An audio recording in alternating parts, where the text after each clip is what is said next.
this is going to be a big party this week. But Yeah. what kind of challenges do you see for Democrats ahead? Harris and Walz have had a honeymoon, but it can't last forever. Oh, but it can. It can, and I believe that it will.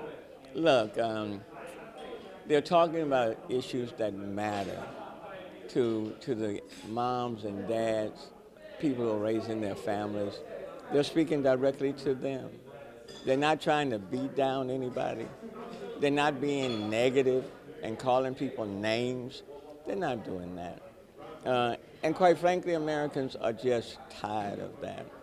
What Americans, I think, want, they're wanting someone who understands what it means to get up every day, work very hard, to take care of yourself and your children.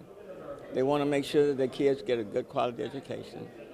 And on a personal note, they want somebody who will make sure that if you get sick, you can get access to quality health care. And there are millions of Americans who are having to deal with that issue every single day.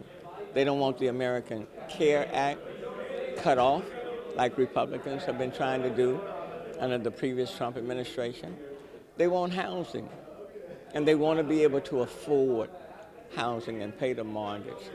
So those are the issues. When they go to the grocery store, they don't want to be shocked by the bill that they're getting. So as long as they speak to the issues that matter, and as long as they treat people with dignity and respect, I think the voters will say yes. What do you say to those Texas conservatives who often lean conservative? Well, let me ask you that again. What do you say to those Texas independents who often lean conservative? How would you tell them this is the way to go? Because in the past, they have gone to the other side, and Texas remains that big red state. Well, I think in the past they have. And what has that gotten for them? Okay? Do you want somebody as the President of the United States that's dividing communities, that's talking down? Is that the right role model for your kids? Okay? So what I would say to conservatives, be conservatives. Nothing wrong with that.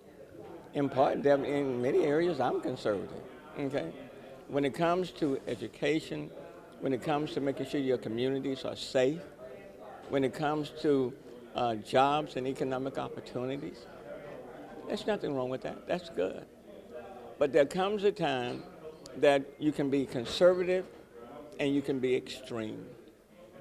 And I would say to conservatives, do you feel like there's a place for you with the Republican Party where it is now on the extremes?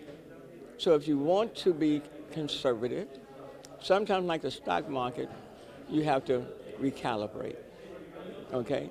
And the best way to recalibrate is to join with conservatives and vote in Democratic this year, okay? Eliminate the extremes on both ends, okay? But you have to adjust the market.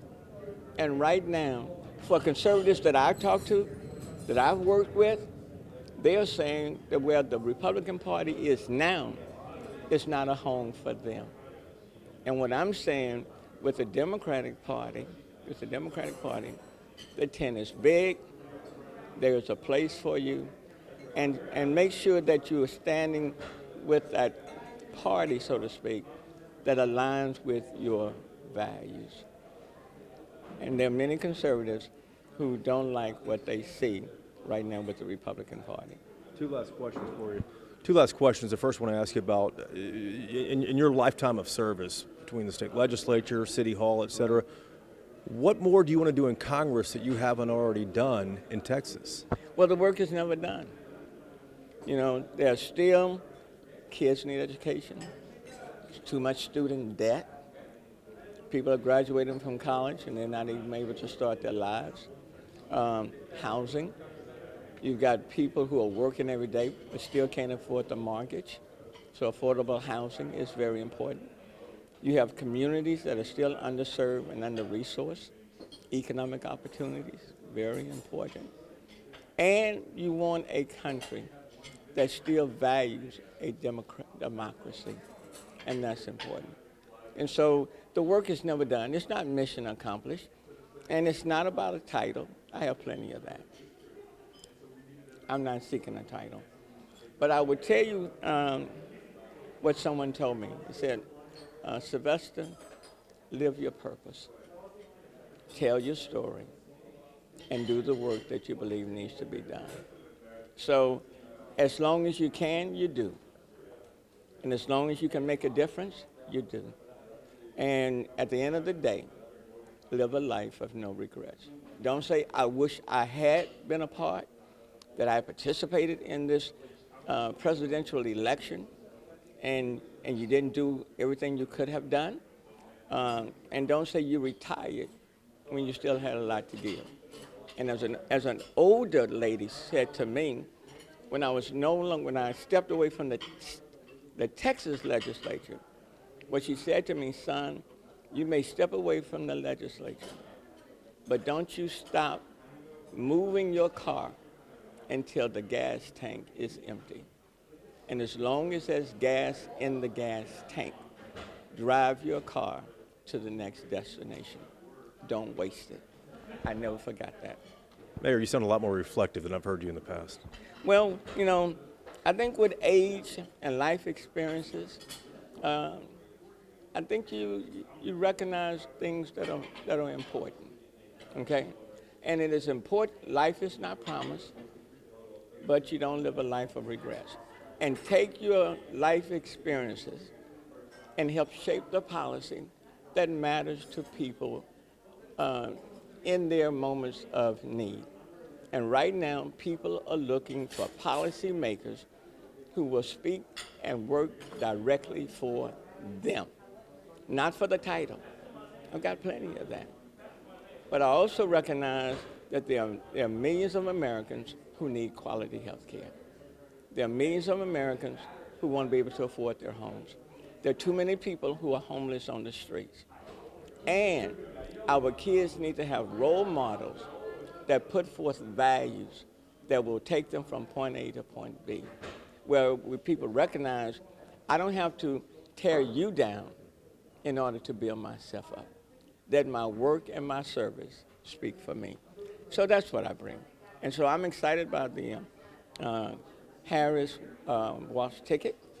I think they will be successful, but you got to knock on the doors, and you got to tell your story, and you got to invite people to come aboard. And speaking of titles, what should we call you, sir?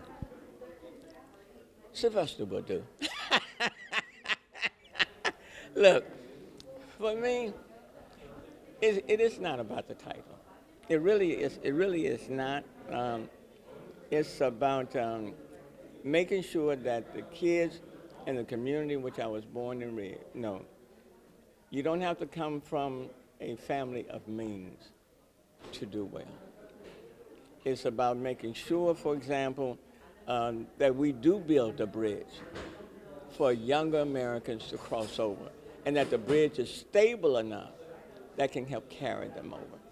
And it is about creating a future for children who become our messengers to a world we ourselves may not see. And that's what it's about. So reflective, yes, but I think in so being, it has prepared me to be an impactful and effective congressperson.